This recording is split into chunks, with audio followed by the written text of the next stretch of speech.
Welcome to the People Strategy Podcast. My name is Traci Austin, your host, and we are going to dive into the latest trends and best practices in talent management and organizational development.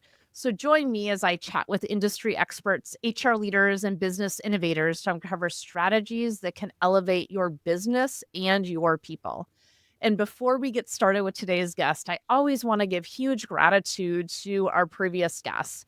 And today I want to shout out Brian Lowe. And Brian came on really as the first guest on our podcast who talked about his consulting practice and why we do what we do, but also brought an amazing guest on to talk about how Brian's coaching supported him and Jeffrey Mold, supported Jeffrey in, stepping out of COVID to rebuild his hospitality business and the coaching that Brian did to focus on core values and company culture. And today, I'm really excited to introduce you to Richard Walsh with Sharpen the Spear. And as our listeners know, we've taken a little bit of a shift into focusing on the construction trades and ensuring we're really bringing you those stories on the construction trades. So, Richard, welcome to the show. Thanks, Traci. Great to be here. Appreciate it. Yeah. So you have run several different construction trades businesses, really shifted. Do you want to tell us a little bit about your story and how you've built your businesses, shifted, pivoted, and all the things that came along with it? Yeah, absolutely. So first 20 years coming out of the Marine Corps back in 87, was working, started a business. I won't go into all the details how that happened, but basically a landscape business that became a custom water feature niche. So I started building waterfalls, ponds, streams, things like that early on before it was really popular. So I got a good leg up on that. That went till about 2008, 2009. We had the big economic crash. And I'd also done steel sculpture. I incorporated that with my work. I became an internationally recognized steel sculptor, world-class in all my water features, best in the nation, doing some really amazing things, winning awards, being in magazines and doing all the cool stuff. And then 08, 09 comes, obviously a major financial restriction, right? I'm a luxury item, obviously. People didn't have to have a water feature in their backyard, and they decided not to. Okay, at least that's what I was thinking. So things just constrict for me. So my big issue with that, Traci, was 20 years of doing this thing, but I was really focused on being out front. Enough about me. Let's talk about me kind of guy. Let's get me another award. Let me do another great thing. And I wasn't really, we'll call it paying attention to the store, right? I wasn't understanding business. I just was making a ton of money, right? And thought it was never going to end. Well, guess what? It ended. And then it does.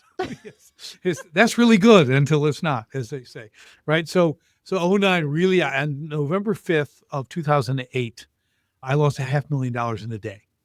Phone ringing, people just canceling. I'm like, oh. I looked over my office manager and I said, I think this might be over. This doesn't look good. And we started limping through 09 and it was not getting better. I did some dumb things trying to keep things going. And, needless to say, it really All right, came hold down. on. You can't just tease, I did some dumb things and leave it there. Like, we don't get away with that on this show. Richard, you know this. Yeah. So, okay. Some of the many dumb things. One dumb thing that I did a lot was I bought everything. I paid for everything in cash. And I mean that in I didn't want any debt. So that's smart, right? Hey, if $50,000 gets there, I'll go buy it. I got $50,000. So I buy that. Now let's not, why think about, hey, you could rent that for $800-900 a month for the season and give it back. Yeah. And then have $45,000 to invest and do something else with. I operated at a special level of stupid, okay? And there's more that I'll reveal. So those are some things. So, and by the way, I'm going to foreshadow. I just connected Richard with another friend of mine and colleague who focuses on the exact mistakes Richard made, Brian Lang, who will be on the podcast later this year. So just heads up to that. We will have someone on the show to talk about that in the future. So keep going, Richard. Yes, and you should tune into that. Brian is amazing, and he'll save you a lot of misery. Okay, so I'm going. I'm like, well, I need money now. Things are short, and all of a sudden I have debt, and I have all this debt. I have $600,000-700,000 in debt. All of a sudden, from vendors, and I owe this and all this kind of stuff. So I go to a client of mine, billionaire client, and I said, "Can you help me?" And he said, "Well, bring this." He looks at it and he goes, and I'm just being totally transparent. He's like, "Well, if this was 50 or 100,000, I'd just give you a check." He goes, this is 600,000. He goes, you need to file bankruptcy. And I go, oh, I can't do that. I said, I can't, You I'm mean not their going to. ego got in the way? Yes, the ego was, let's call it inflamed. That's the best word I can get. And I'm like, I'm going to pay these guys. I can't shaft them, man. I've been working with them for 15 years, 20 years. So he goes, and this is cool. Jay. He goes, okay, I get it. Like, you think you can pay them off and you're gonna. He goes, let's say you do. Okay. And next year, make the money, you pay him off. He goes, where are you going to be at? And I look at him and he goes, you'll be at zero, right? You'll be $600,000. You'll be at zero. You came by. He goes, if you file bankruptcy today, where will you be? You'll be at zero. But if you could come up with the $600,000 or $700,000 next year, you'll be $700,000 ahead. Because legally you went to zero. Now you're going to make that money. Then you'll be okay. Right. So You can know? I ask a question? Yes. When we look at who is this about, are we in business to just make money, or are we in business to serve and the impact that we create? And so I always love the ethical questions and the impact questions that impact how we run our business. Right. So you're right, because I'm thinking, to me it was, and there's nothing illegal about filing bankruptcy, starting over. Most successful people, if usually it's happened once, twice, three times, whatever. Right. I'm not that guy.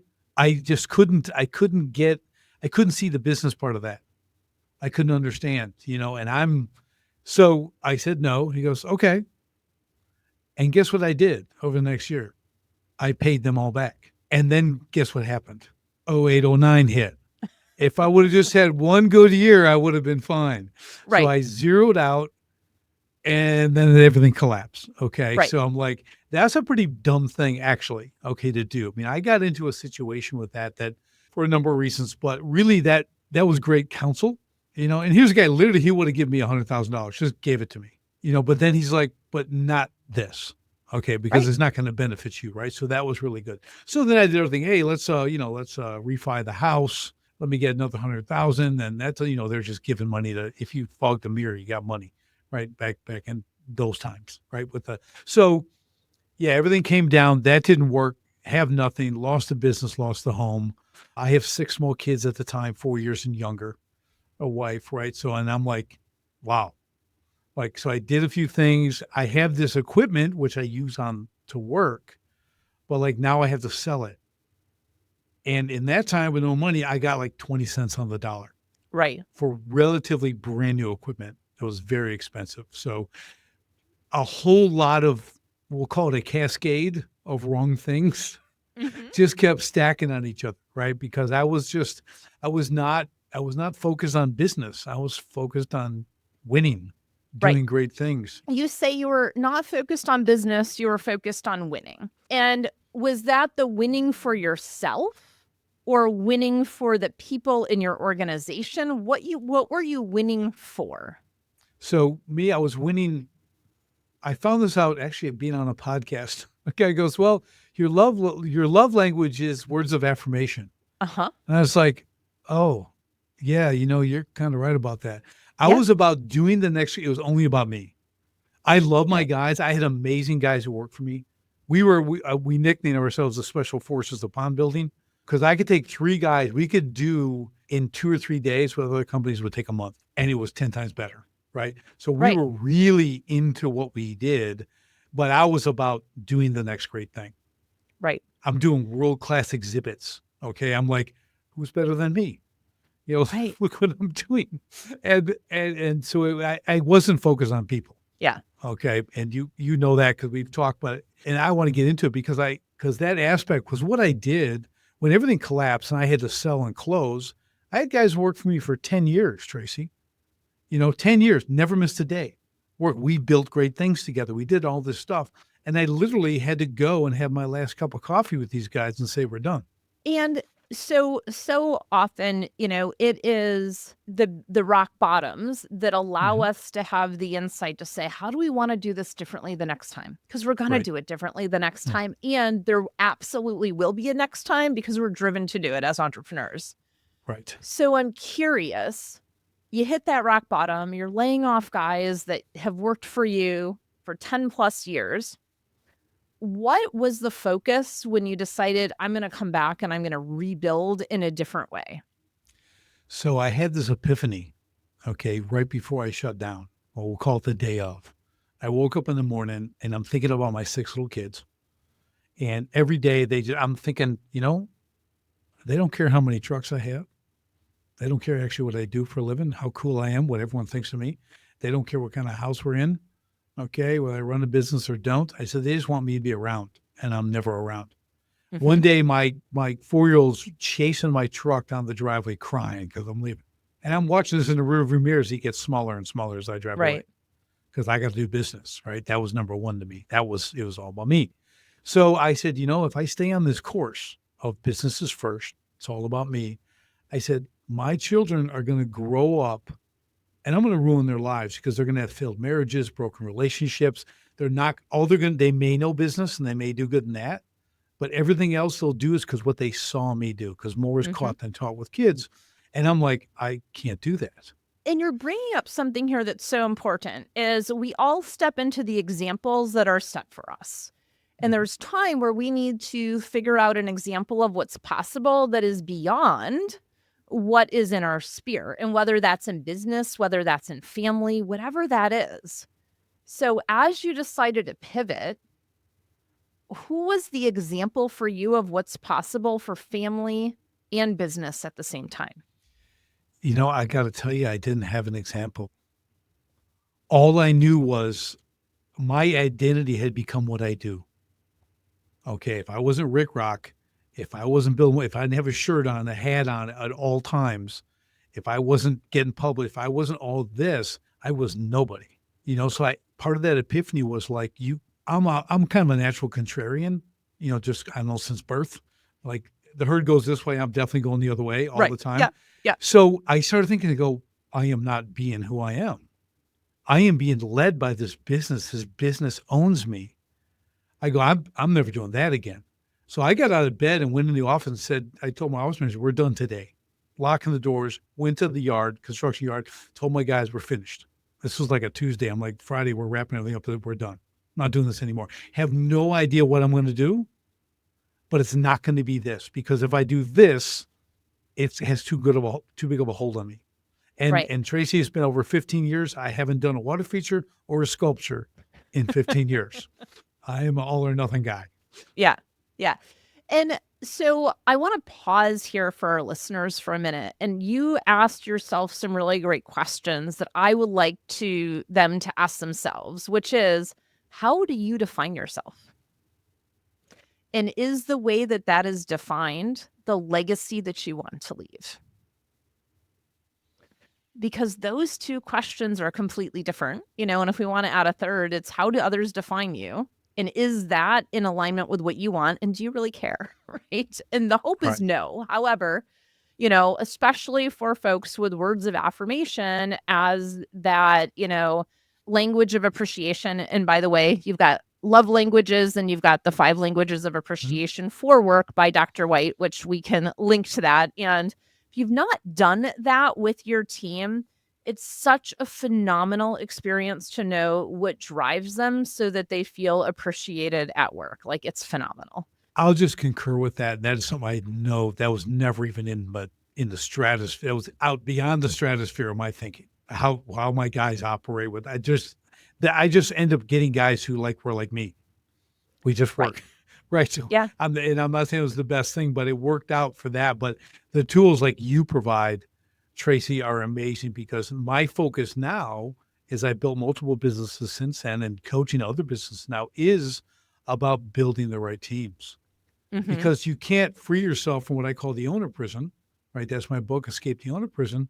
But you can't do that if you don't have the right people. Correct. And you do much more than building the teams. You're focused on, Mhm. hey, how do we structure? What do we do with that? You're very much focused on coaching the entrepreneur Mhm. in that key area. But before we shift off the 5 languages of appreciation, because you need to have an and both in order to move things forward. And I think that that's so important is when we know how others want to be treated and how they want to be appreciated, how we get them in the right role, it allows us to shift that. And that's a key way of getting out of the owner prison as well. Yeah, and you know what's interesting? That was never a focus for me, right? I was about doing things, but when I think about it now and I teach it, because I'm always helping people with sales. Sales is the challenging thing, right? How you sell and everything else. Well, you know what you just described with the 5 levels of appreciation, everything else? That's sales. So you have to sell your positions to the right people, right? Mhm. And you have to keep selling them.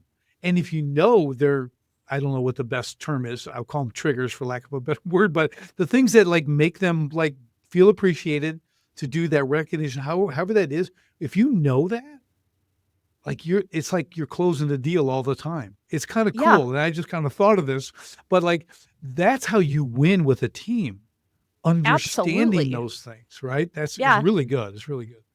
I never equated it that way. I mean, yes, human resources is 100% marketing.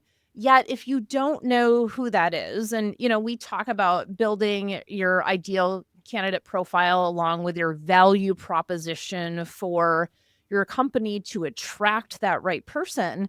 But so much of it is about knowing what they want. And by the way, if you don't know who your people are, I am certified to train that course. So, There just you a go. side note, and I don't think you knew that either, Richard, but it's one of those where it does give that key perspective that allows us to shift forward.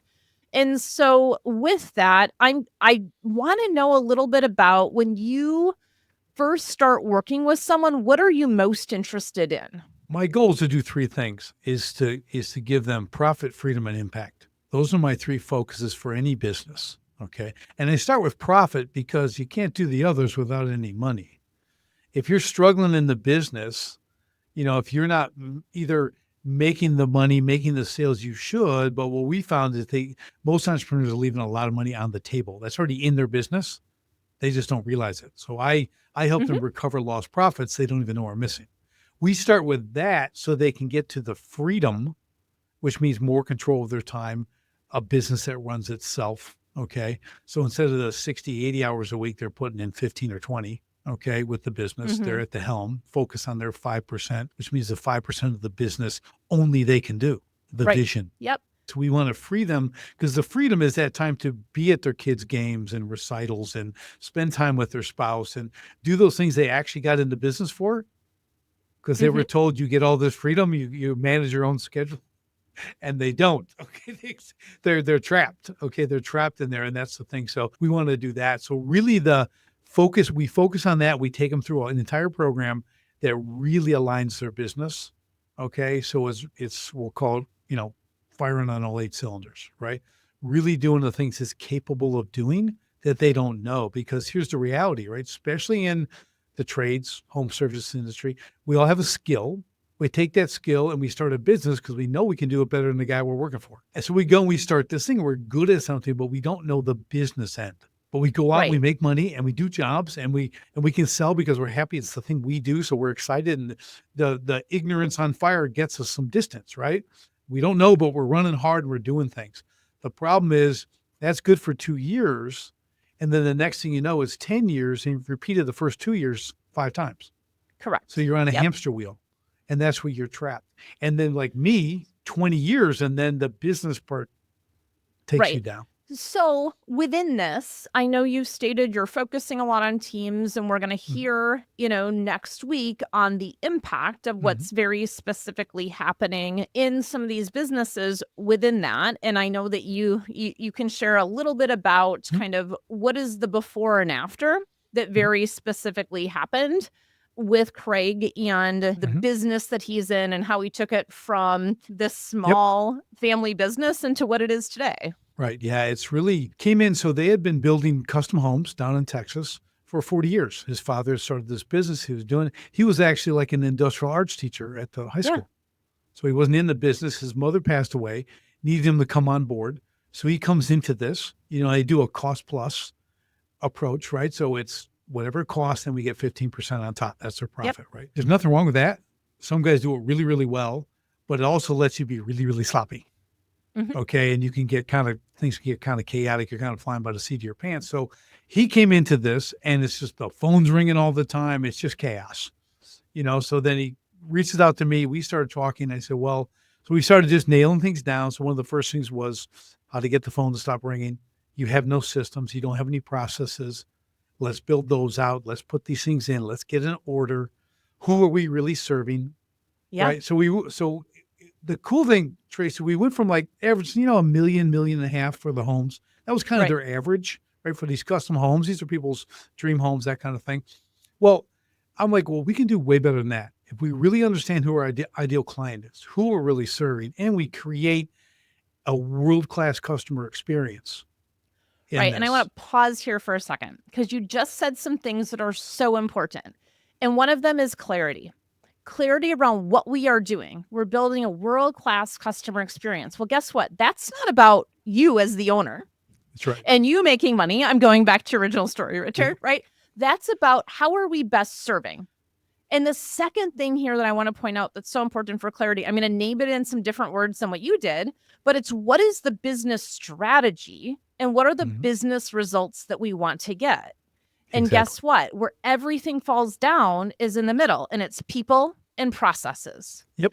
And so you focused on the processes in place to ensure that we had a tight strategy that we were executing on versus anything that anyone called on.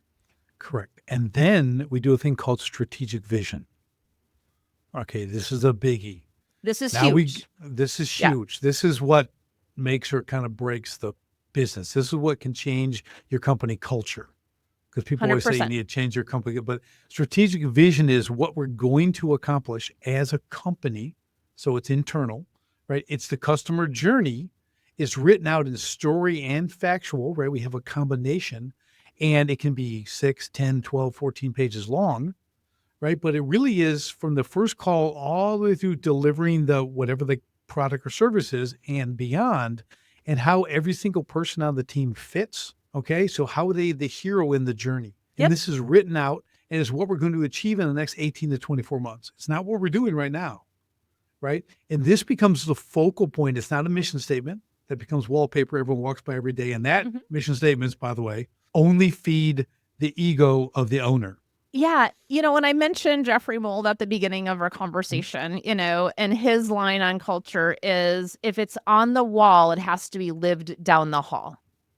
I like it. I like it. So that's what So, we do. That's what we yeah. do with strategic vision. You're always coming back to it, right? We roll it out. Everyone's got a highlighter. They get the copy of it. The owner reads it to everybody. And I will tell you, I didn't even really believe this until I really started seeing it. It moves the people, like Because to it many to engages them. tears. Yes. It gives them purpose. Okay. Exactly. And they highlight their area where they're the hero, right? And we let them know, like, without you, none of this happens. Right. Like what you do, and it's spelled out where people came from, and this is what they're doing now. They experience this. So you kind of you really can engage with the people, even if some of them are fictional at the moment, because you're going to Right. be building out these places. So the key to that is when someone wants to be on the team, right? Hey, I'm looking to work as a carpenter, or I'm work in the office. Okay, here's our strategic vision. Mhm. Read this. Then we're going to jump on a 5-minute phone call. When you've done that, we'll talk. We'll continue the thing. And what's the first question when you're on the phone call? Did you read the strategic vision? Right. And if they If they say didn't, they're no, out. Yeah. goodbye. Where I gotta Yep. go. Okay. If they do, well, where do you see yourself fitting? They say, oh, that warehouse guy, that's me. I'm all about the warehouse. Man. I love forklifts. I like stacking them, whatever. Right. So they're grabbing onto the vision. Okay, then we move forward, Absolutely. and we always come back like monthly. And the whole team is we reevaluate. Are we trying to are we achieving our strategic vision? And here's something that's so important. We do a ton of coaching with mid-level managers and who we're working with. And a big part of this is who is that person that you want to be that you need to be able to step into right now? Because our brain does not know time. What our brain knows is what we tell it. So if we say we're going to be, the warehouse manager, and here's who that warehouse manager needs to be, now we're stepping into that role because we see an example of what's possible and how to get there, which gives us the momentum. It gives us the pathway to the discipline, and it gives us the vision and the impact that's 100% aligned. And that is what's so beautiful about what's being laid out. Right. And so from a result standpoint, what happened now, everybody understands why they're coming to work Mhm. because everyone goes to work Yeah, for usually. sure. But now when people, the number one thing people want is purpose. The second thing is recognition and feedback. And the third is quality pay. And I Mhm. always try to explain people, I go, because listen, pay is always third or fourth. Because if it was number Correct. one, they'd sell you out for 50 cents an hour and move down the road. They want quality pay, but it's not what drives them. Right. And if you are leading an organization right now for listeners and you've got folks leaving for 50 cents to a dollar, it's not your salary that you need to look at. Mhm. You need to Right. look at how are you engaging your team? Are you leading them the way that they need to be led? The languages of appreciation is a great one for that. But if we're not leading them the way they need to be led, they're going to leave. And guess what? They're going to tell you it's pay. You have to have pay to attract them, of Mhm. course. But if they're coming and asking for more pay, they're leaving for a different reason first. And we see this survey after survey after survey. Yeah, really important to understand. And this is why what you do, Tracy, is so important because it's all about employee retention. Mhm. You can't, Yep. I mean, just the only, and we could get into all that. That's a whole nother topic we could do, and the things that we do to help them get, not only just pull in the right people from the get go, but how do you keep them? Right. Right. What are the things you do in these positions and job functions and all that stuff? But you're exactly right. It's people usually don't leave because of the money. They No, leave no. because they're dissatisfied with the culture of the company. They don't feel they have purpose. They don't feel they get recognized for what they do. When Slacker Steve barely gets by each day, rolls in late, 5, 10 minutes late, and nothing happens, and you're Super Sally, who's getting everything done without being told, and you're innovating and doing all that, why would you stay there? If Right. that guy Yeah. isn't getting booted to the curb, if Steve isn't getting this, take your lunch and get out of here, okay, like you're not going to stay there, and that goes to your point. That's why they leave. Correct. And, there's 5 very specific levers of engagement, right? Are they in the right role? They're not in the right role. They're going to hate life and they need to leave, right? Right. Or we need to figure out how to get them into the right role, which goes back to, are we hiring right to begin with? Exactly. Are we leading them the way that they need to be led? Which we've talked a lot about that today. Then we get to the team. Are we on the team that we have all the right players to execute the strategy, which really gets to that values that you talked about at the beginning of, hey, here's the players that we have. Where do you see yourself fit? That lines into that. The Mhm. fourth one is looking at culture. And that's looking at and saying, do my personal values match the values of the organization and what they stand for? And we're going to hear a ton about this next week. And I'm so excited for you to listen into this niche of, homes that are healthy homes and what a home system looks like. So I just want to kind of name that a little bit for next week. And the fifth is seasons of life. And seasons of life is really looking at there's times when you're climbing the ladder. There's times where you've got a parent that's really ill that you're stepping out for that. Or you've got, all of a sudden little kids, and that's a different season of life, which goes back, Richard, to how do we ensure that we're taking care of home and life that you talked about at the very beginning? So I love these alignments between kind of the 2 key things that we're talking about of, yes, we have to sales and marketing internally for our people, but ensuring that we've got those key items aligned really well. So as we start to wrap up, I'm curious, is there any bow you want to put on this for the listeners before they hear next week's story? Yeah. So one thing about Craig and that strategic vision, he achieved it all, and then has Yes. to write another one. Yeah. Okay. So like, just so people know this, that's why it's 18 to 24 months. And if you've been in business for a while, that's like tomorrow. Mhm. Okay. 'Cause it goes so fast. And so it was so great to see and coach him and work with him, but watch him achieve that whole vision. They go, oh, I got to write another one. We got to move more. He's achieved this stuff. And for me, well, like when you guys hear Craig, you'll see he's a class act. He's a guy who's very systematic. Some of the things we've done, not just the one business, but he acquired another business that tied in and then another. And we've Several. kind of Yeah. built up because now we can systemize.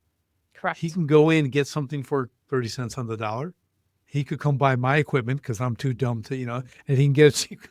But he's in a position to do that and he can turn things around and do that. So he's acquired these additional skills from a business standpoint to expand out. I'll use the E word, his empire in where he lives and stuff. And it's really great. And you'll get to hear a lot about that. So that's going to be exciting. And this was a key people strategy. So if you're looking for an out-of-the-box people strategy, and it's not really out of the box, but it definitely is. So tune in next week to that. But before we wrap this up, there's 2 questions that we ask every guest, Richard. And the first one is, what is on your personal bucket list for this year?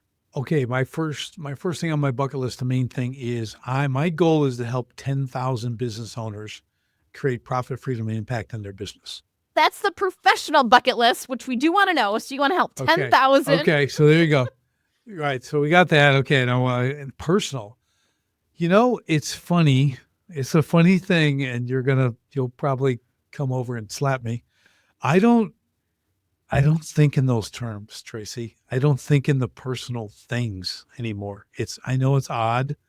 The joy I get from helping others succeed, is what feeds me, Right. So personally, I've raised 6 children. Okay. They're all that my bucket list is that they become my legacy, not my business. So people, if they're thinking I'm all about, I love business, but I always tell them it's not my legacy. My legacy is my children and that going forward. Right. Bucket list. I'm going to be that guy who doesn't have one. Oh, but then we're gonna ask some questions. We're gonna go a little bit long here. I know. Hey, are you going to help me? Because yes. I think I have an issue with this. Okay, yeah. Good. Let's bring it on. All right. So here's my question: What has you relax in order to be creative? Pressure. Is that really healthy? I'm super creative. I only work under pressure. Okay. When someone gives me a commission for a sculpture, when they used to, right? Hey, I need this. I'm like, okay, when do you want it? Oh, whenever. I go, oh, that time doesn't work for me. No, we have to the have last a part of that deadline. word? Yeah. The last part of that word is never. Right. Okay. And that's when you'll get it. Never. Yep. You tell me Tuesday, it'll be done. And it'll be the coolest thing. I don't even know what I'm going to do. But when I get the deadline, everything happens. 100%. And that's a key part of accountability, right? Is our brains have a way of opening tabs and tabs and tabs. If it doesn't have a deadline to it, it will never get done. And that's that key piece with our employees too, is we need to have a deadline for it. So let me ask a different question. What gave you the creativity to make these world-class sculptures that you created? I don't know, because I taught myself everything, and I was kind of a creative guy. Young, I would write. That was my outlet. I would write stories and plays and stuff like that when I was young. And then everyone told me I'm not artistic. I'll say it. I'm a victim of the public school system. Okay. So everyone's like, you'll be nothing. You're not, you don't have any talent. I'm like, oh, okay. So that was like, I saw beauty in something. I take straight steel and I would bend it and heat it and texture it and put it all together and create these unbelievable walk under waterfalls and exhibits and domes and all this cool stuff combined with my water feature, my rock. When I got done with the water feature, Traci, it looked like it was there before the house. What I'm curious about is, where did that inspiration come from? Because there are examples of things, and wherever they come from, it could come from travel, it could come from movies, it could come from reading, it could come from music. Right. Where are those things that give you the inspiration in order to do the things that you do once you step into work, so to say? I think it was time young. I spent a lot of time outdoors. Yeah. So I was in the environment. I ran away a lot as a child. So I'd go I lived in a tunnel under a bridge on a golf course. Okay. Till my dad found me. It was our golf course. It was his, but I in the snow, I'm talking in the winter, and I just did goofy. I was just an oddball. That experience outside was always something. So I unknowingly, unconsciously, I was like taking in all this stuff in nature. Absolutely. Trees. Cause now I make these steel trees. I make all this stuff that's nature, water features, and how I place the stone and everything else was so unique. My inspiration came from everything around me, and the challenge that you'll be nothing.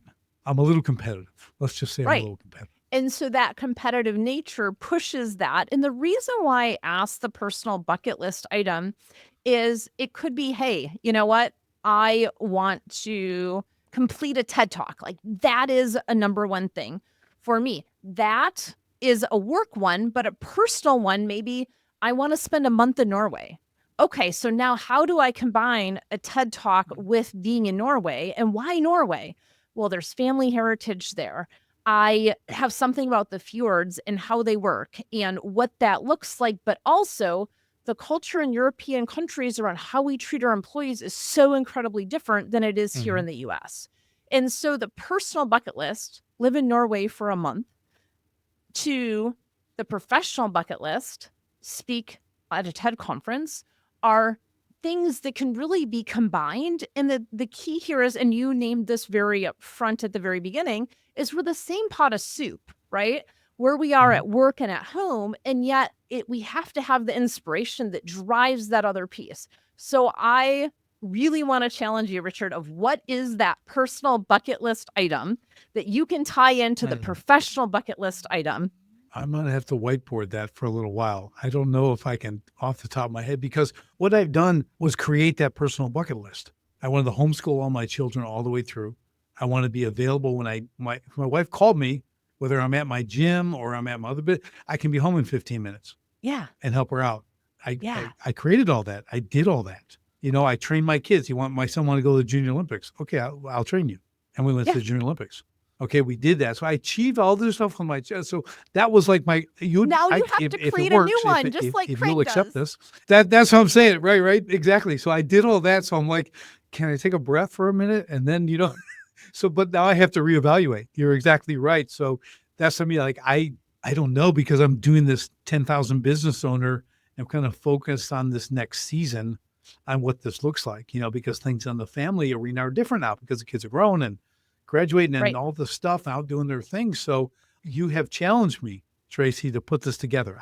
I'm not going to come up with it on this show, but that is going to be some work because, like I said, I'm not a retirement guy.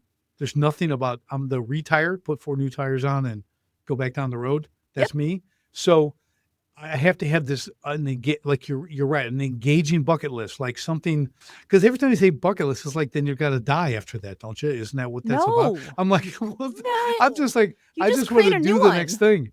Right. Yeah. So you've changed my mindset on this, because normally I just ignore that. And you just brought up something brilliant. And that is, if we don't define what we're talking about up front, we each come with our own assumption. Your assumption when I said bucket list is once I complete it, I die. And my Right. assumption on bucket list was like, let's create a list of things that challenge me to do it personally that will have an impact in my business, but allows me to be creative in that process. And once I complete it, I'm just going to go do another one. Yeah. And thanks for the clarification, because I was like, that's why I never liked the term bucket list. It always seemed like an end Yeah. before I kick the bucket. That's what I'm thinking. You're thinking a bucket. I'm like, before you kick the bucket, I'm like, I'm not kicking the bucket. Okay. I'm like, I got like 50 years left. Like I'm going to go to about 110. Yeah. You know what I mean? So I'm like, I told my kids, I'm going to be a thorn forever. I'm going to be around bugging you, but yes, but I love it. I like the exercise. I actually Yeah. really like the way you laid it out. I like that exercise. Now I'm going to do it. So I'm going to tie this back as a people strategy for listeners is get to know what your employees want to accomplish within work and outside of work, because not everyone is wired like Richard is that's going to say no to a bucket list. Typically they have lots of things. If we can figure out how to tie in what's important to them personally and what's important to them professionally, it shows that you're engaged with them. It builds trust, especially when you can tie those together in their work environment, right? So, okay, we're doing a conference in San Diego and they want to travel more around the country. Well, let's have them help us run that conference, So because that was a professional bucket list item and a personal bucket list item. This is something I just did with a client a month ago. So, what are those things we can tie together? And that becomes a key people strategy that engages our team to hit both personal and professional goals. I love that. Because here's the thing, and why I love it is because, like, it's just like giving gifts. Mm-hmm. That's not something I do either. I don't Right. give gifts. I No don't one really wants either. me picking out a gift for anybody, because it's Right. not I got to hire someone for that, right? That whole thing, but I love that you tie the professional with the personal, because we do it too. We want to because one of the things we want to do is we want to make our team, the people who work for us and with us, better as people. Yeah, Mhm. making them competent in their position is easy. Mhm. We can get them training, we can send them here and do all that. They can get more competent, but how do we make them better as people? Because Right. this will tie into, I'll wrap this up with the 10,000 people. Yeah. 10,000 business owners isn't just 10,000, because I'm teaching them to make their team better as people. And when they become better as people, they take that home. Okay, when they're Correct. happier at work and 100%. they become better as people, they influence their family, and their families where? In the community. Yep. Now they influence the community. So that 10,000 will equate to millions of people that we Absolutely. can help As it and change. ripples. So that's my other bucket list. I love it. Well, thank you so much for listening into the People Strategy podcast this week. And I'm so curious about what tidbits and insights you took away. So go ahead and leave us a review. Tell us what the insight was. And we like 5-star reviews, by the way. Those are the best. So with that, please join us next week as we chat with Craig and really learn about the impacts that have happened from his work with Richard and the people strategies that he has implemented in creating homes that are healthy. So with that, we will see you next week. Have a great week. Thank you so much for listening today. I'd love to connect with you. If you'd like to connect, you can find me on LinkedIn at Traci, Traci Austin, and at our website at elevatedtalentconsulting.com. If you'd love to learn more about our process, please reach out to us. And again, thank you so much for listening and sharing your feedback with us through a review. Have a fantastic day.